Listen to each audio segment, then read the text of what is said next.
ሄላ አትታየኝም እኮ ወይት አለ።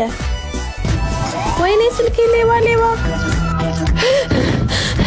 አረላሽ አንቺ ስልኩን አይውን ካውሰደው። አመሰግናለሁ። በቃ አንተ መሄድ ትችላለህ። ቆንጆ ነሽ፣ በዛ ላይ ወጣት ነሽ። ለምን የምትሰርቂው? ስርቆት አይደለም ስራ ነው።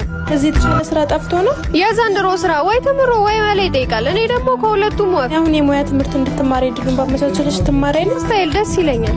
እናንተም የሜካፕ፣ የጥፍር፣ አይላሽ፣ ሙሉ የጸጉር ስራዎችና ይሄና የመሳሰሉትን ትምህርቶች ኢንተርናሽናል ሰርቲፋይድ በምትሆኑበት መልኩ ማግኘት ከፈለጋችሁ ከዚህ ቀደም አዲስ አበባ ላይ 3 ቅርንጫፎችን በመክፈትና በከፍተኛ ሁኔታ ተማሪዎችን ተቀብሎ አስተምሮ ሰርቲፋይድ በማድረግ የሚታወቀው ብረሽ ባይ ቤቲ ሜካፕ ኢንስቲትዩሽን ከአዲስ አበባ ውጪ ለመጀመሪያ ጊዜ ድሬዳዋ ላይ እናንተን ተማሪዎችን ተቀብሎ ለማስተማር ዝግጅቱን ጨርሶ ተገኝቷል። ታዲያ የት መተን እንመዝገብ ካላችሁ ደግሞ ድሬዳዋ ሳጵያ ማደያ ኦዚ ፕላዛ 4ኛ ፎቅ ላይ ታገኟቸዋላችሁ። ለበለጠ መረጃ ከታች የስልክ ቁጥራቸው እንዲሁም ደግሞ የቲክቶክ አካውንታቸው ሜንሽን አደርግላችኋለሁ። ባይ